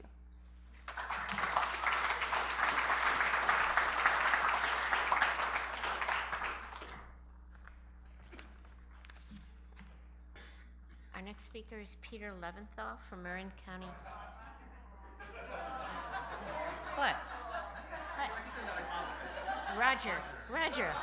Sorry. Oh, I'm so glad you are. Okay. Our next speaker is Roger Leventhal from Marin County Flood Control. There you go. Try to channel my New York ancestry here and get through this. I'm working at the County of Marin Flood Control, and I'm going to talk about sort of what we're doing and why we really care about sea level rise in Marin, and also maybe a personal views on probably what we should be doing. First, Marin is, I think of all the Bay Area counties, maybe the most existentially threatened by sea level rise. And you can just see from our cities, from down Marin City all the way up to Novato, if you look at the dark blue, is about 50 inches of sea level rise or impacted areas. And it's a great place for me if you like flooding, because there's coastal and riverine. We have a very eroding shoreline. Sorry, it's going quicker than I thought. And so you can see we not just have a sort of eroding rubble shoreline, we have a lot of marsh scarping, which is really how we're losing our marshes, not so much by the overtopping. And we have this future to decide what we're going to do next, which is it going to be sort of this rock or all sorts of sheet pile walls, and that's kind of where we're at. So what are we doing? It feels like it's going quicker than it should. I may slow this down a little. Yeah, I didn't put this timing. So what are we doing? So one thing we are doing is a lot of studies. So there's one that I personally did called the Richardson Bay Study, which is a couple hundred pages of adaptation options and cost estimates, and probably 2 people have ever read it. So I'm thinking that perhaps that tells you something right there of the value, perhaps, of very large technical reports. The county's doing a Bay-wide called Bay Wave. I'm going to go back. I can't go back. Wow. Okay. So this is really let me see. We'll try this thing. Okay, there we go. Okay, so the county's doing a called Bay Wave. It's a vulnerability assessment for the entire eastern Marin shoreline. You'll hear more about that next year. That's a big sort of exercise, but that's really going to sort of just quantify how impacted we are when you really get down to it and add it up. We do a public education and outreach. It's Game of Floods, which I originally kicked off, and our CDA has now taken and run with it. And it's sort of people really get to have a board and play and actually play with adaptation themselves. So it's learning by doing, which we've realized is a lot more powerful. This is a picture of people playing it in the community. So it's been a useful tool. But really what I'm focused today is the pilot projects and the value of them and what we were doing in Marin. So our focus on it, and I think I'm preaching to the choir, is the importance of pilot projects is greatly to figure out what it is that works, and not only then hone our what works and the cost effectiveness of this. And we don't hear a lot about cost, but that's really the basis of what we really need to understand and do better. So the types of pilot projects break into 3 large categories. Public education outreach, there's a deeper game of floods we could be playing, which I think uses some of this new research under decision-making and their deep uncertainty, which is a whole field of study that I've been looking into. But skipping that and focusing on the two big things I'm going to talk about are changing the permitting paradigm and our construction of green pilot projects. There's one that's going now up in Novato, Deer Island Basin, where we're dredging the creek right now. And we're actually taking the dredged sediment and placing it along the alignments of where the future sea level rise levees will need to be. And this is kind of how it looks in plan view. Dredging the creek, placing it along the alignment, and then next week we're going to start actually hydraulically placing material for the Ecotone levee, and we're using cement mixer type equipment, so we'll see how it goes. But it's a pilot project and an experiment. We're not dredging it directly from the creek, but we're going to do an interim step where we mix it up and then slurry it and place it. We're also interested is that there's that cartoon horizontal levee that Peter talked about. You'll notice it takes, at least in the cartoon, takes 1,000 feet.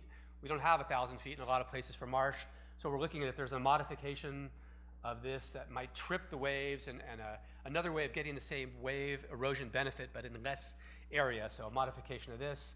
We've laid out some concept out at Bothene Marsh. We haven't taken this to the construction level yet, but this is something we're interested in as a pilot that sort of uses the dredged sediment, constructs, as Peter showed, that engineered beach edge, and sort of combines it all into a good spot for a future pilot project to sort of test and hone some of these designs. There's the Living Shoreline project, that's Marilyn and Kathy, which is right off the Marin shoreline, which has been, I think, very successful. And we call that a Marin pilot project because it's Sonoma County. There's a Ramburu Beach that Peter Stewart and I worked on, designed years ago, that was built, which is a engineered bay beach.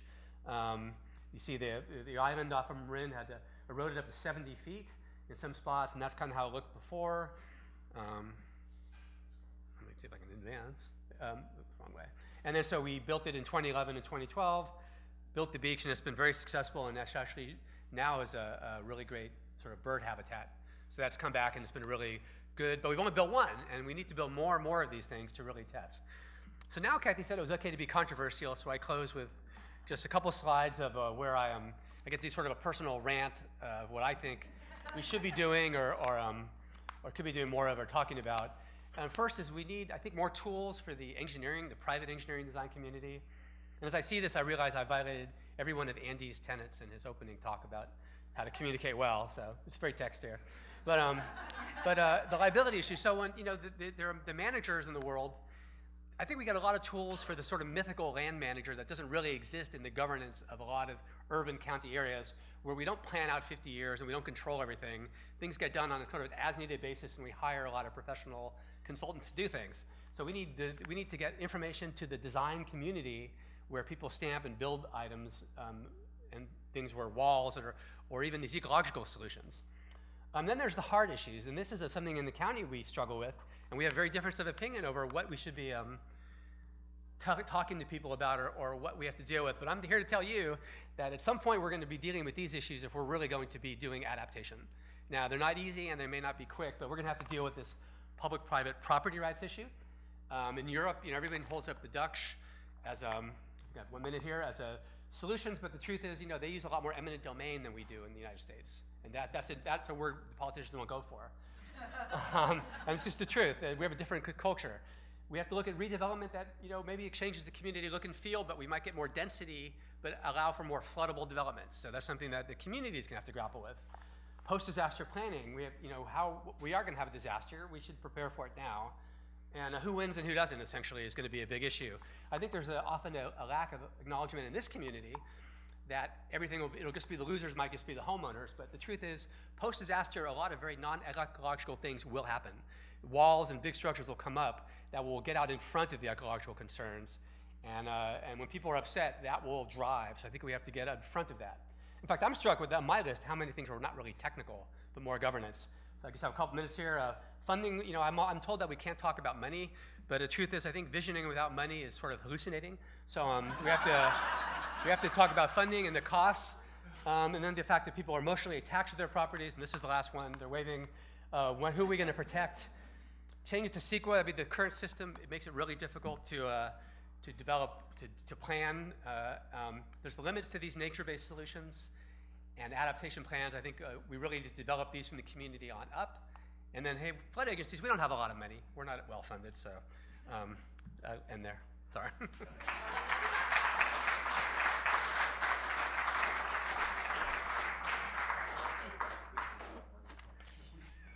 Thank you, Roger. That was great. So when Karina and I were planning for this next Bay Science Collaborative, for our second one, Kathy came to us with this idea for today, and she's put an awful lot of work into it, and I think it's turned out pretty well. So when she's done, give her a big hand, okay? You can give her a big hand now if you want.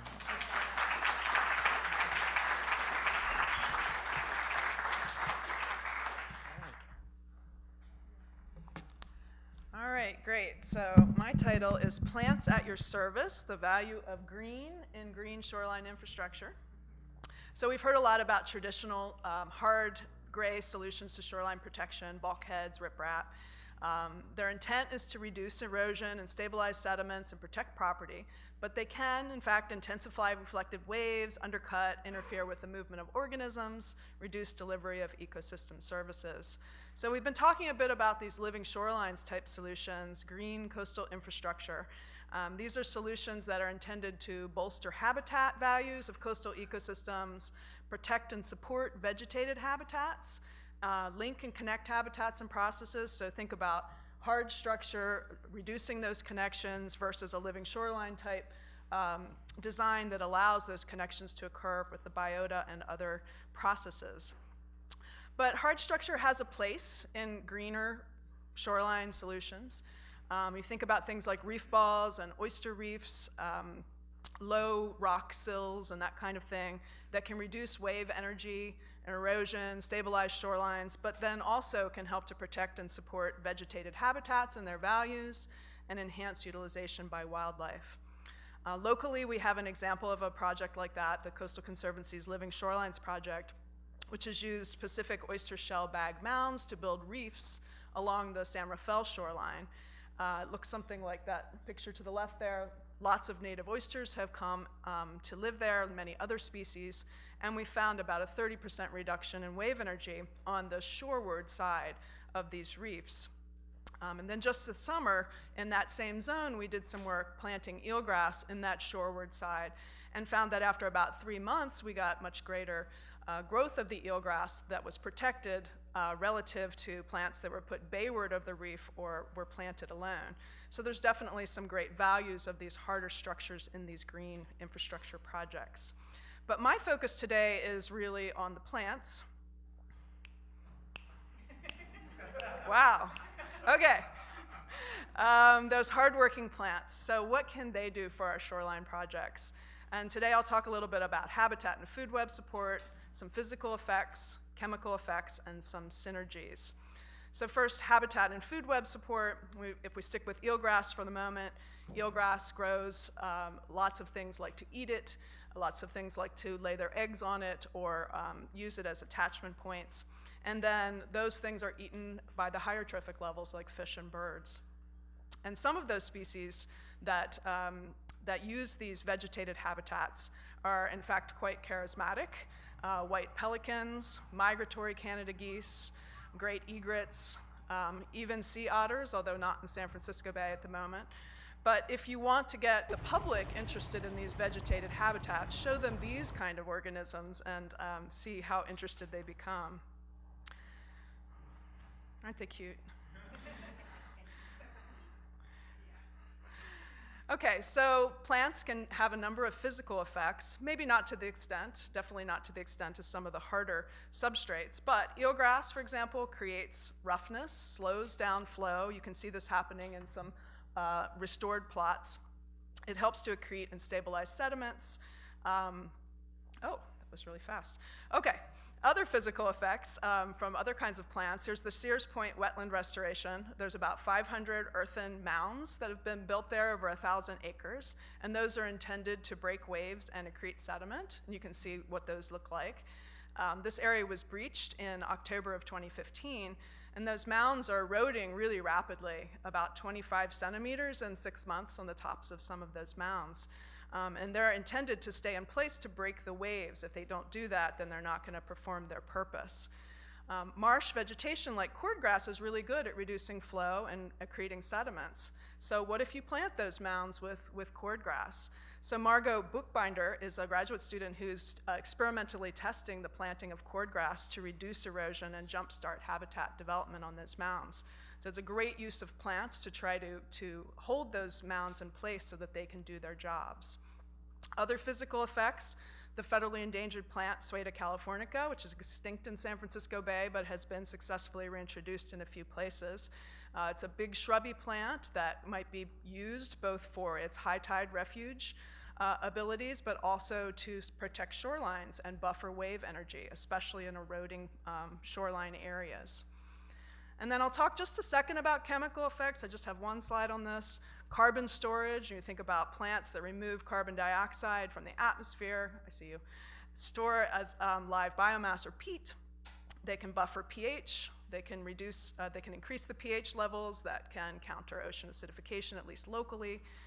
They can oxygenate water and soil, which can be really important to other organisms that are sensitive to anoxia. Okay, and then some synergies. I've talked about Sueda californica a little bit, and in Morro Bay, where there's a lot of it, it grows in this rack line that tends to benefit the plants. In our rack lines in San Francisco Bay, we have very little of that eelgrass that makes up the Morro Bay rack line. But when we take that as an experimental treatment, we can see increases in the growth of Sueda with the eelgrass and not so much from cordgrass or no rack. So through restoration or rack additions, we might be able to synergize our restoration activities. All right, also eelgrass and oyster reefs that we've put together in restoration projects have an additive effect on the habitat. The habitat types have an additive effect on the richness of the fish and invertebrates that we have using those sites. In addition, we think about synergies that we can get from plant projects. Community engagement is one good one, I think. A lot of times projects involving plant restoration are more accessible than harder shoreline type projects that involve heavy equipment. So this is some photos showing my San Francisco State Wetlands Ecology class participating in Whitney Thornton's master's research.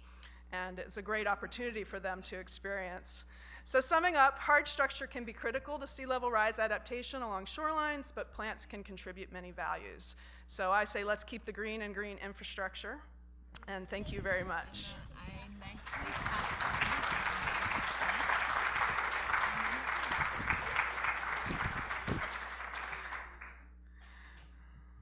You didn't get to hear her say, and then it grows. Okay, I'll let you do that part. Thank you, Kathy. All right. Pardon? I think I'm next. You are next. You are next. And you're last. You have the last word. So I had lunch with Ellie Cohen from Point Blue Conservation Science yesterday, and someone described her as having the happy gene. So even when she talks about really serious things, she sounds really happy. I've always admired that. So here's your 7 minutes. Okay, thank you. All right, great. I do want to make a correction here. The title is 1.5 degrees Celsius to be or not to be. It's not in your program. So, although we could have it without that, and that would be a good question too. Where was this picture taken? And if we've seen each other in the last few weeks, you can't answer this. Greenland. Greenland, yes. I have to tell you, my brother lives in Paris. He's a pianist there. He's been there since the 70s. I've had the honor of visiting him many times. And in the 70s and 80s and 90s, when I flew back and you could see Greenland, it was a beautiful white sheet of ice all the way out to the ocean. Starting in the early 2000s, you could see these black lines. And here you see something. What's the black from? Yeah, soot. No, soot. So it's black carbon from all across the northern hemisphere. I mean, it's unbelievable. This is shocking. Like you started seeing about 10 years ago or 15 years ago these black peaks picking up, the rock peaks sticking out here. And I mean, this is a huge expanse. When you get further into the middle, you see just a huge amount of melt across Greenland. This year will likely be the warmest year on record since we started keeping global records since 1880. It is projected that we'll probably end up this year around 1.3 degrees Celsius above the pre-industrial era. We're talking about trying to keep this below 1.5 degrees Celsius. We actually had days at the end of February and early March that globally we actually reached 1.5 degrees Celsius for the global surface temperatures. In addition, most of this extra heat that's being held in the atmosphere because of global warming is going into the ocean.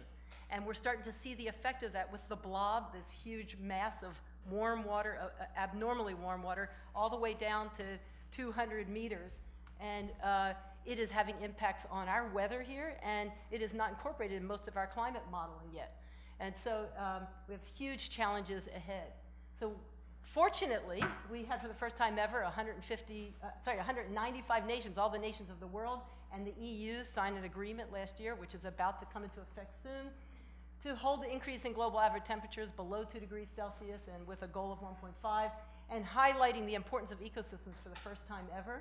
And other laws are coming into place. President Obama requires that natural infrastructure and ecosystem services have to be in all parts of decision-making nationally. So the incredible work that we heard about this morning and that all of you are doing couldn't be better timing, because now we have our colleagues in local government who desperately need what we are doing to actually be able to fulfill the requirements in these new laws. We have requirements now in California for cities and counties to identify natural infrastructure actions and start putting them into place.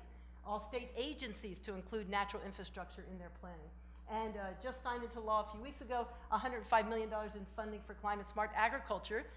We've been focused a lot on sea level rise today. We need to think about the whole ecosystem in which we operate, because it's all connected.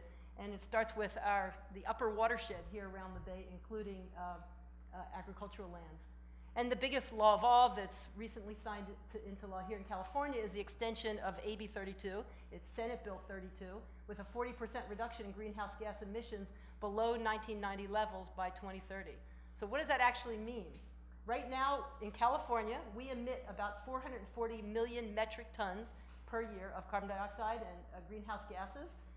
That's roughly the goal for 2020. We're almost there. With current policies, a recent analysis shows we can get down to around 375 million metric tons per year. Where do we need to be by 2030 to reach 40% below? 260. So how are we going to get there in the next 14 years? From my point of view, while nature-based solutions can't do everything, they're going to be a critical part of this. And the climate change toolbox right now is mostly mitigation in California, starting to be adaptation, but we have to include nature-based solutions for nature's benefits, otherwise known as ecosystem services, but also, and really urgently needed, is this concept of negative emissions or carbon sequestration. Nature-based solutions have to be part of this. So one of our climate smart principles is to prioritize actions for multiple benefits. And that means not just protecting and restoring habitats, but accelerating nature's ability to provision us with all of these ecosystem services.